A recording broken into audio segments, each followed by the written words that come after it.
श्री कृष्ण भगवान की भक्ति करने से जीवन के सारे दुख और दर्द दूर हो जाते हैं और हमें अपने जीवन में सुख और शांति का अनुभव होता है। श्री कृष्ण भगवान की भक्ति हमारा मन शांत हो जाता है और हमारे जीवन को एक नई दिशा मिलती है। हमारा मन ही हमारे दुखों का कारण होता है। ऐसे में श्री कृष्ण भगवान ने गीता में कहा है कि जिस व्यक्ति ने अपने मन पर काबू पा लिया वह मन में पैदा होने वाली बेकार की चिंताओं और इच्छाओं से मुक्ति पा सकता है। व्यक्ति को खुद से बेहतर कोई नहीं जान सकता, इसलिए स्वयं का आकलन करना बेहद जरूरी है।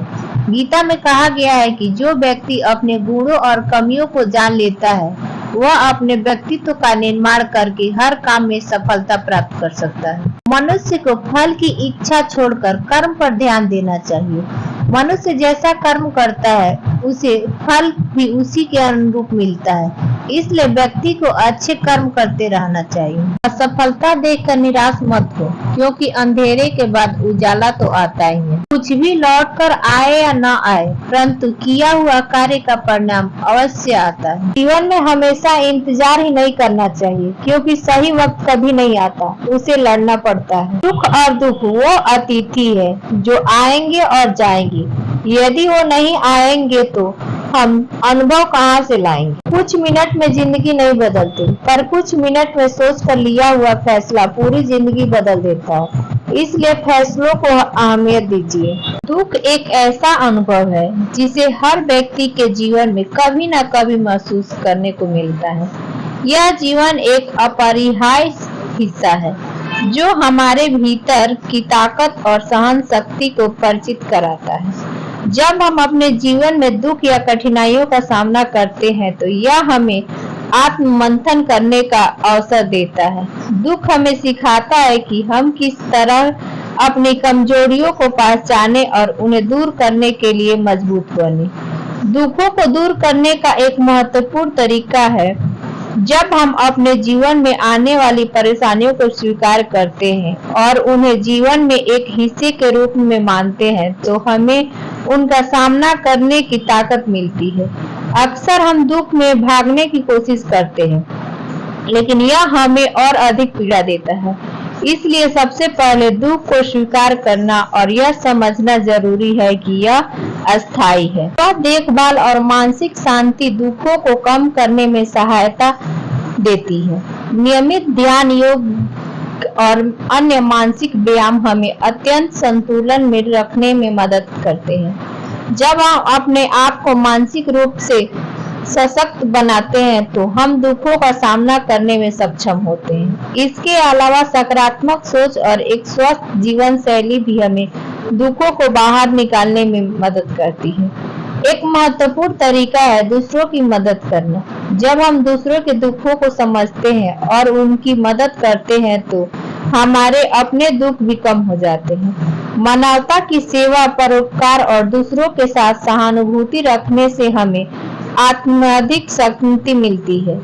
यह न केवल हमारे अपने दुखों को कम करता है बल्कि समाज में भी एक सकारात्मक ऊर्जा का संचार करता है। धार्मिक और आध्यात्मिकता भी दुखों को दूर करने में महत्वपूर्ण भूमिका निभाते हैं। जब हम ईश्वर या किसी उच्च शक्ति की विश्वास रखते हैं तो हमें एक आंतरिक शक्ति का अनुभव होता है जो हमें कठिनाइयों से लड़ने की ताकत देती है। प्रार्थना, पूजा और धर्म के प्रति आस्था में से हमें यह समझने में मदद मिलती है कि जीवन में आने वाले सभी दुख और सुख अस्थायी है और हमें धैर्य और समर्पण के साथ जीवन जीना चाहिए। इसके अलावा हमारे जीवन में कुछ भी ऐसी छोटी मोटी खुशियां होती है जिन्हें हम अक्सर नजरअंदाज कर देते हैं, जैसे कि परिवार के साथ समय बिताना, बच्चों की मासूम मुस्कान, प्रकृति की सुंदरता या किसी पुराने दोस्त से मिलना। जब हम इन छोटे छोटे पलों को सहेजते हैं और उनका आनंद लेते हैं तो हमें यह महसूस होता है कि जीवन कितना खूबसूरत है और दुख कितने क्षणिक है। कहा जाता है कि समय सबसे बड़ा मरण है। समय के साथ सभी दुख धीरे धीरे कम हो जाते हैं। हालांकि शुरुआत में यह दुख कभी खत्म नहीं होगा, लेकिन जैसे समय बीतता जाता है हमें चीजें स्पष्ट होने लगती है और हम अपने दुखों को उभारने में मदद मिलती है। इसलिए धैर्य रखना और समय पर विश्वास रखना बहुत जरूरी है। दुखों को दूर करना का एक तरीका है अपने लक्ष्य और अपने सपनों को ध्यान में केंद्रित करना। जब हम किसी सकारात्मक दिशा में अपने जीवन को आगे बढ़ाते हैं तो हमें दुखों से बाहर निकलने का रास्ता मिलता है। नए लक्ष्य बनाना, नई चीजें सीखना और दुखों को नए अवसरों से संलग्न करना दुखों को भूलने का सबसे अच्छा तरीका है। सच्चाई यह है कि कोई भी इंसान दुखों से पूरी तरह मुक्त नहीं हो सकता, लेकिन दुखों का सामना करने की क्षमता हम अपने भीतर विकसित कर सकते हैं। जब हम अपने जीवन में अनुभव से सीखते हैं और उन्हें एक सकारात्मक दृष्टिकोण से देखते हैं तो हम दुखों को अपनी शक्ति में बदल सकते हैं। इस प्रकार दुख हमारे जीवन का एक विभिन्न हिस्सा है, लेकिन हमें यह समझना चाहिए कि यह केवल एक अनुभव है जिसे हम आत्म साक्षात्कार और आंतरिक शक्ति के माध्यम से दूर कर सकते हैं। बहुत समय पहले की बात है, एक छोटे से गांव में एक युवक लड़का रहता था जिसका नाम अर्जुन था। वह बहुत मेहनती और ईमानदार था, लेकिन उसके जीवन में दुखों का अंत नहीं था। बचपन से उसने अपने माता पिता को खो दिया था और उनकी परवरिश उसके चाचा चाची ने की थी। हालांकि उसके चाचा चाची अच्छे लगे थे, फिर भी वह अपनी जिंदगी में अकेलापन और दुख महसूस करता था। अर्जुन के मन में एक बात हमेशा बैठती रहती थी, क्यों मेरे जीवन में इतना दुख है और क्या कभी यह दुख खत्म होगा? इसका सवाल का जवाब ढूंढने के लिए वह रोज रात को आकाश की ओर देखता, मानो सितारों से पूछ रहा हो कि उसका भविष्य क्या है। एक दिन गांव में एक बुढ़ा साधु आया जो बहुत ज्ञानी और संत था। गांव के सभी लोग उसकी बातें सुनने आते थे। अर्जुन भी उसकी ओर आकर्षित हुआ और उसके पास गया। अर्जुन ने साधु से पूछा, साधु महाराज, मेरे जीवन में इतना दुख क्यों है?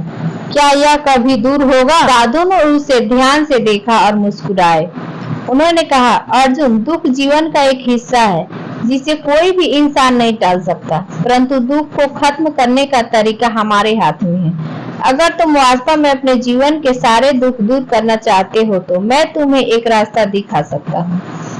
अर्जुन ने उत्साहित होकर पूछा, कृपया मुझे बताएं मैं क्या करूं? साधु ने कहा, तुम्हें एक यात्रा पर जाना होगा। यह यात्रा न केवल बाहरी होगी बल्कि आंतरिक भी। यह यात्रा में तुम दुख को जानोगे, अपने दुखों का कारण समझोगे और उन्हें दूर करने का तरीका भी खोजोगे। लेकिन याद रखना, यह यात्रा कठिन होगी और इसमें धैर्य की आवश्यकता होगी। अर्जुन ने बिना सोचे समझे अपनी यात्रा शुरू करने का निर्णय लिया। साधु ने उसे दिशा दिखाई और कहा कि उसे पहाड़ों के पार कर एक रहस्यमय गुफा मिलेगी जहां उसे अपनी सारी चिंताओं का समाधान मिलेगा। अर्जुन यात्रा पर निकल पड़ा। वह कई कठिनाइयों का सामना करता हुआ आगे बढ़ता गया। रास्ते में उसने कई गांवों को पार किया जहां उसे कई तरह के लोग मिले, कुछ दुखी कुछ खुशी। हर बार जब वह किसी से मिलता तो उससे पूछता, आपको दुख क्या है? और हर कोई उसे अपने जीवन की कहानी बताता। एक बूढ़ी औरत ने उसे बताया कि उसका बेटा युद्ध में मारा गया था और अब वह अकेली रहती है। एक किसान ने कहा कि उसकी फसल बर्बाद हो गई और उसके पास खाने को कुछ नहीं बचा। एक युवक लड़की ने अर्जुन से कहा कि वह अपने प्रेमी से बिछड़ गई है और उसे कभी नहीं भूल सकती। अर्जुन ने महसूस किया कि दुख हर किसी के जीवन में है, परंतु हर कोई इससे निपटने का अलग तरीका खोज रहा। और फिर एक दिन अर्जुन उस गुफा तक पहुंच गया जिसके बारे में साधु ने उसे बताया था। गुफा के अंदर एक अद्भुत शांति थी। वहां एक झरना बह रहा था और उसकी आवाज मन को बहुत सुकून देती थी। अर्जुन ने वहां ध्यानमग्न होकर बैठने का फैसला किया। कुछ दिनों के ध्यान के बाद अर्जुन के मन में एक दिव्य अनुभव हुआ। उससे महसूस हुआ कि दुख कोई बाहरी वस्तु नहीं है, बल्कि यह हमारे अंदर की शांत स्थिति है। दुख तभी होता है जब हम अपने जीवन में किसी चीज की उम्मीद रखते हैं और वह पूरी नहीं होती। अर्जुन ने यह भी समझा कि दुख हमेशा रहेगा, लेकिन उसे दूर करने का उपाय भी हमारे हाथों में है। हमारी सोच, हमारा नजरिया और हमारा दृष्टिकोण। अर्जुन ने गुफा में बहुत समय बिताया। खुद को समझाने में उसने जाना कि वह जीवन से बहुत कुछ मांग रहा था, लेकिन उन चीजों की वास्तविकता को समझने में असफल था।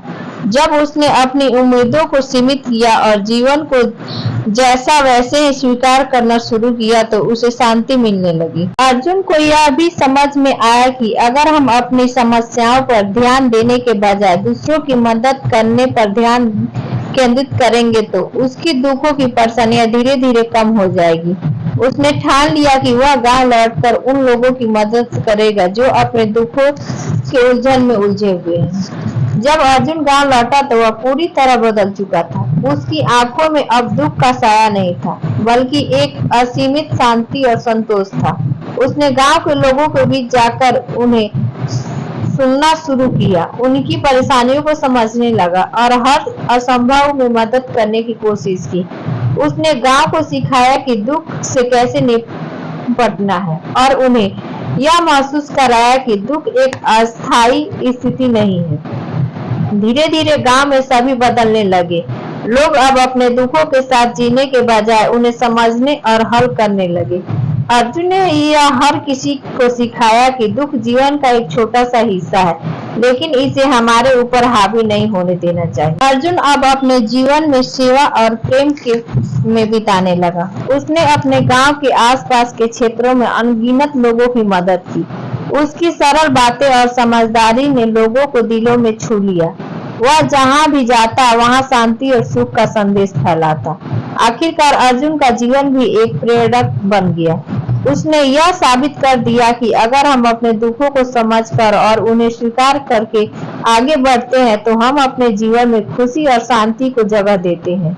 दुख को दूर करना संभव है, बर्दाश्त हम उसे सही दृष्टिकोण से समझे। अर्जुन का जीवन इस बात का प्रतीक बन गया कि दुखों का अंत तभी होता है जब हम दुख को बदलते हैं, अपनी सोच को बदलते हैं और दुनिया के प्रति अपने दृष्टिकोण को सुधारते हैं।